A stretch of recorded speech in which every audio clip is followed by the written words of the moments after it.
जब बोरे को खोल के चेक किया तो उनके वालिद की डेड बॉडी बरामद हुई,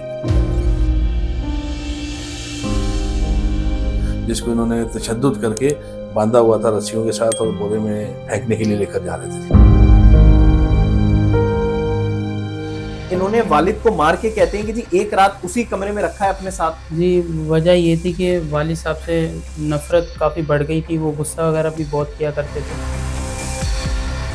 हमारा जो बच्चा है, हमारा यूथ जो है, वो हद से ज़्यादा बेबसी के अंदर मुब्तला है, हद से ज़्यादा फ्रस्ट्रेशन है, उसमें हद से ज़्यादा गुस्सा है।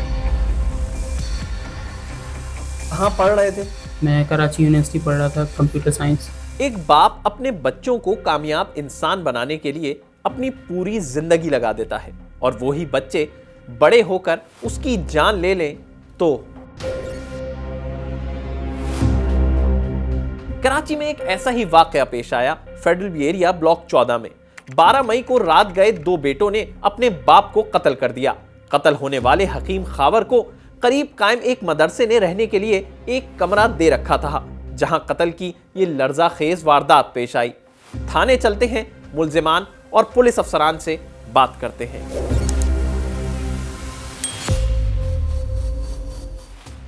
कत्ल भी ऐसा किया कि उनको छुरियों के इतने वार किए कि वो इंतकाल कर गए और उसके बाद उनकी बॉडी को एक बोरी में डालकर जो है वो कचरा कुंडी में फेंकने के लिए जा रहे थे कि जोराबाद पुलिस की जानिब से एक कार्रवाई की गई और उन दोनों मुल्जिमान को उसी वक्त गिरफ्तार कर लिया गया, उस बोरी समेत जिसमें उनके बाप की लाश मौजूद थी। अफजल, ये बताइएगा क्यों मारा आपने अपने वालिद साहब को? जी, वजह ये थी कि वालिद साहब से नफ़रत काफ़ी बढ़ गई थी, वो गुस्सा वगैरह भी बहुत किया करते थे। कुछ टाइम से यही था उनका कि तुम पढ़ाई छोड़ के मेरे साथ काम पे चलो, मतलब मेरे साथ मजदूरी करो, जो मेरा वहाँ काम है वहाँ पर मजदूर बन के रहो, पढ़ाई वगैरह ना करो, तुम वैसे ही बोझ बने हो, कुछ मतलब कमाते वगैरह भी नहीं हो और मुझे तुमसे कोई फ़ायदा भी नहीं हो रहा है, तुम इससे अच्छा मजदूरी कर लो ताकि जो पैसे आएँ मुझे कुछ उनसे मिल सके, तुम्हारे पैसे से, और ये बोझ जो बना ये भी मेरे सर से उतरे। और तो यही चीज़ थी, इससे फिर नफ़रत काफ़ी बढ़ गई थी पापा और हम दोनों के दरमियान। हम दोनों को यही कहते थे, जिस पे हमने इनकार किया था कि हम आपके साथ नहीं जाएंगे, हम काम नहीं करेंगे, हम पहले पढ़ाई ही करेंगे।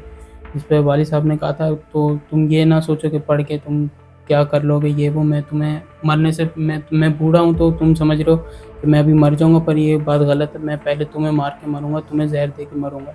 अच्छा, नहीं तो वालिद साहब क्या काम करते थे? किधर आपको मजदूरी के लिए लेके जाना चाह रहे थे? वालिद साहब तो तिब का काम करते थे, कहते गांव में कोई मजदूरी करो, कोई पैसे 2-4 आए तो मुझे मिल जाएं, जो तुम मजदूरी करोगे, तो ये पढ़ाई करके तो मुझे कोई फ़ायदा तुम्हारा मिल ही नहीं रहा है। बस कहाँ से ताल्लुक है आपका? कहाँ से आए हैं आप? मैं डिस्ट्रिक्ट मिरपुरा, शहर टंडोजान मोहम्मद से। कराची कब आए आप? कराची मुझे सवा या 1.5 साल तक हुआ है। और कहाँ पढ़ रहे थे? मैं कराची यूनिवर्सिटी पढ़ रहा था, कंप्यूटर साइंस।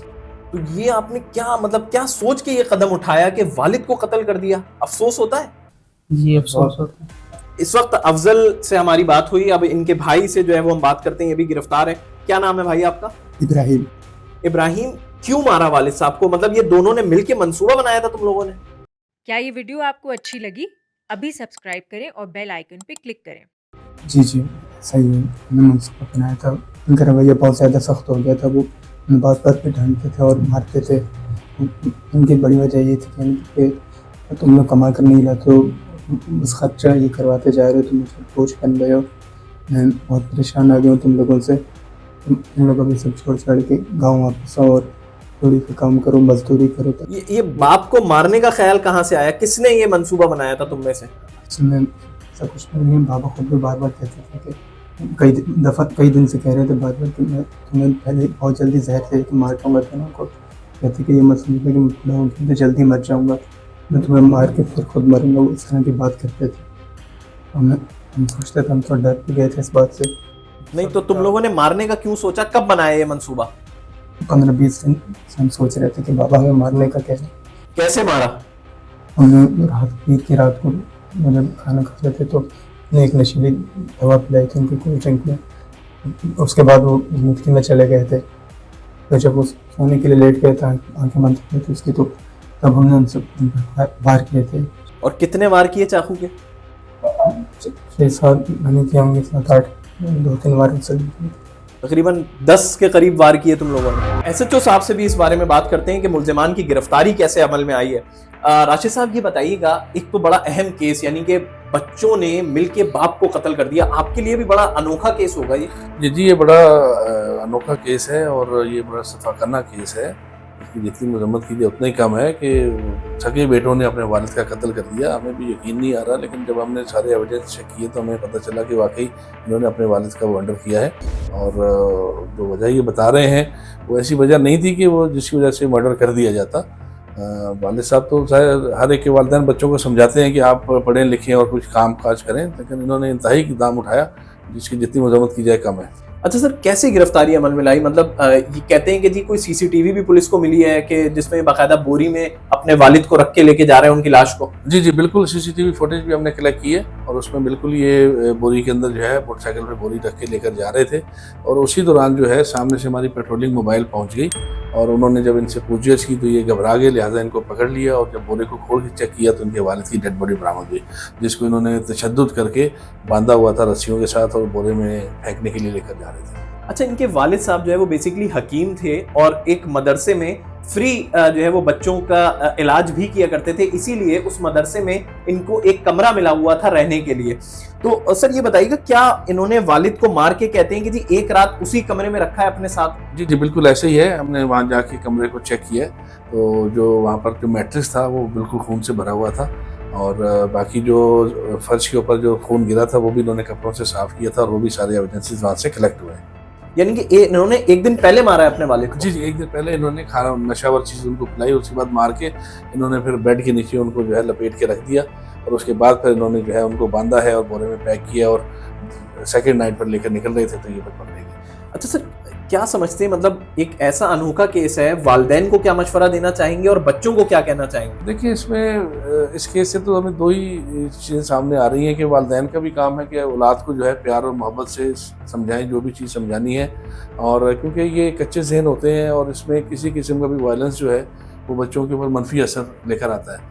और फिर बच्चे अगर किसी मनफी असर की वजह से, और आजकल सोशल मीडिया में आपको पता है कि बहुत सारी चीज़ें वायलेंस दिखाया जाता है जहाँ से बच्चे इस तरह की चीज़ें देख के तो उसको एक्सपीरियंस करते हैं और उसमें ये है कि बच्चों को ज़्यादा से ज़्यादा जो है ना अच्छे तरीके से समझाया जाए और उनके साथ किसी किस्म का वायलेंस ना किया जाए ताकि बच्चों के अंदर भी किसी किस्म की कोई इंतकामी कार्रवाई का जज्बा पैदा ना हो। 65 साल हकीम खावर थे जिनको उनके ही बेटों की जानिब से जो वो मारा गया। ये दोनों बेटे कुछ 1.5 साल के करीब ही जो है वो कराची आए हैं मीरपुर खास से और यहाँ पर अपने वालिद के साथ ही जो है वो उनका जो एक कमरा मदरसे में उन्हें दिया गया था उसी में रिहाइश पजीर थे।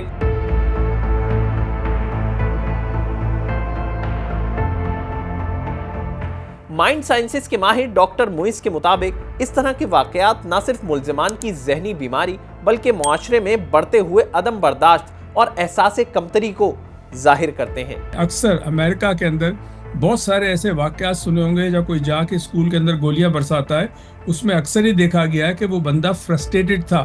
जब इंसान फ्रस्ट्रेटेड हो जाता है तो ज़हनी मर्ज में मुब्तला हो जाता है, साइकोलॉजिकल डिसऑर्डर में मुब्तला हो जाता है, चाहे वो डिप्रेशन हो, चाहे पैरानोया हो, चाहे कोई और बीमारी हो, उसमें फिर ऐसे इकदाम करेगा। और याद रहे, पढ़े लिखे लोगों में ये खतरा ज्यादा है बनिस्बत एक मजदूर के बेटे में, क्योंकि वहां उसने तालीम हासिल नहीं की, उसने दुनिया के बड़े ख्वाब नहीं देखे। वालिदैन अपने बच्चों में किस तरह की तब्दीलियां महसूस करें जिसमें वो माहिर नफ्सियात से राब्ता जरूर करें, ये सुने। देखिए, जब आप देखें कि आपके बच्चे के बिहेवियर में फर्क है, मिसाल के तौर पे जल्दी सो रहा है या देर तक सो रहा है, खाना ज्यादा खाता है या कम खाता है, लोगों से, घर वालों से मिलना कम कर दिया है, दोस्तों से मिलना तन्हा पसंद हो गया है, किसी चीज़ में इंटरेस्ट नहीं लेता, घर के मामलात में इंटरेस्ट नहीं ले रहा, बात बात पे गुस्सा करता है, चीज़ें भूलने लगता है, तो ये वो तमाम अलामतें हैं जो कि एक सायरन की तरह होनी चाहिए, एक अलार्म की तरह होनी चाहिए। अगर आप बच्चों में अलामत देखें तो फ़ौरन किसी मालिक से कंसल्ट करें, चेक कराएं। ज़रूरी नहीं कि उसको दवाई मिले, उसको कुछ सेशंस मिलते हैं साइकोलॉजिस्ट से, आहिस्ता आहिस्ता बच्चा अपने दिल की बात कहता है, उसका फ्रस्ट्रेशन निकल जाता है।